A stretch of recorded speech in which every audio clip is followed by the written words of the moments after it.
Hello everyone, this is Paul Long and we are going to go over the brand new SBA Form 1919 that came out in December of 2023 and share with you how to fill out this very key important form that the SBA came out with. So the first thing we want to do is understand what an OC and an EPC is. An OC means the operating company. The eligible passive company means, let's say, for example, you have an LLC that holds the building. So in this case, I'm just going to put in Paul's Plumbing LLC, okay? And that's going to be my operating company. This is not for a building. If so, I would put in Paul's Plumbing LLC, and then I would probably put in here Paul's Building LLC, and then I would select that if I had a building that I was putting in there through an EPC. But in this case, we're just going to put in Paul's Plumbing as the OC. Okay, next thing is a trade name. If you have that, put that in here. You're going to put in your tax ID number. And you're going to put in your NAICS code for your industry. You can look up at naics.org to find out your code, or you can look on usually the first page of your business tax return, and it will give you what your NAICS code is. You'll put in your phone number.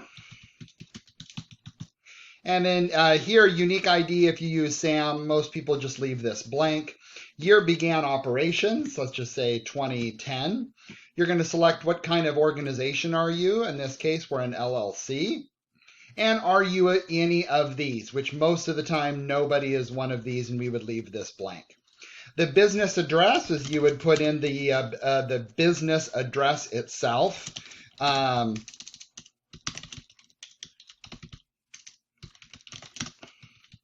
And if you have a different project address, you can put something different on here. You'll put in your contact information. You're going to put in the email. You're going to put in how many existing employees you have. Now notice it says do not convert to FTE, which is full-time equivalent. You want this to be how many employees. So if you have 5 full-time employees and 5 part-time employees, you have 10 employees.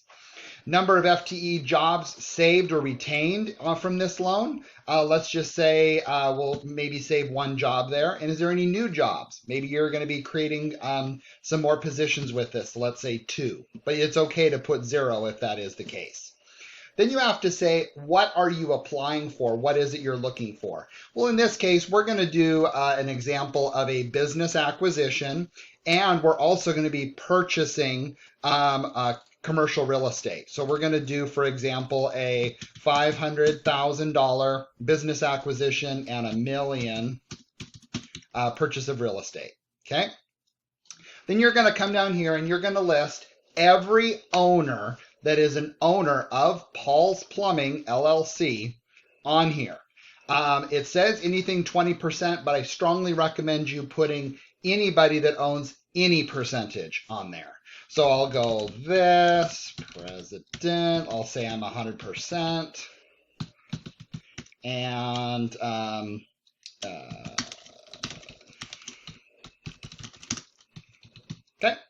And if you have any more, you go ahead and list them on here. This section is applicants for demographic information. It's really important from the SBA that you do actually put that information in there. So I will go ahead and just put in mine for an example. Okay. Then you come down and you answer the questions. Okay. Is the applicant, is it structured as an eligible passive company and operating company? This is where I was saying at the very beginning, do you have a building that's an eligible passive company and yet your business is Paul's Plumbing, which is the OC? And then it also asks, have you ever been disbarred, declared ineligible, voluntarily excluded from any federal department, including presently involved in a bankruptcy? In this case, we're going to say no, but if that does apply to you, you will need to select yes. Is the applicant or any associate of the applicant or any business owned by them or an affiliate? Pause for a second. What is an affiliate? An affiliate is another business that you may own or control. So for example, let's say, for example, you have a teriyaki restaurant and a plumbing company. Kind of weird, but that would work. That that teriyaki restaurant would not be an affiliate of the plumbing company because there's really no connection between a plumbing company and a teriyaki restaurant. Make sense?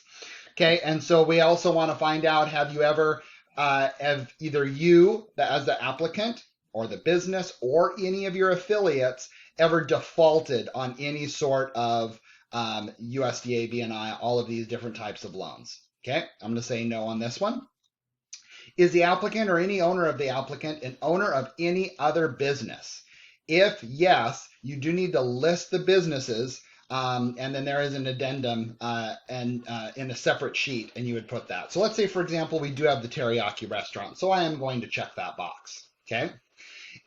Number 4, is the applicant or any associate of the applicant presently incarcerated,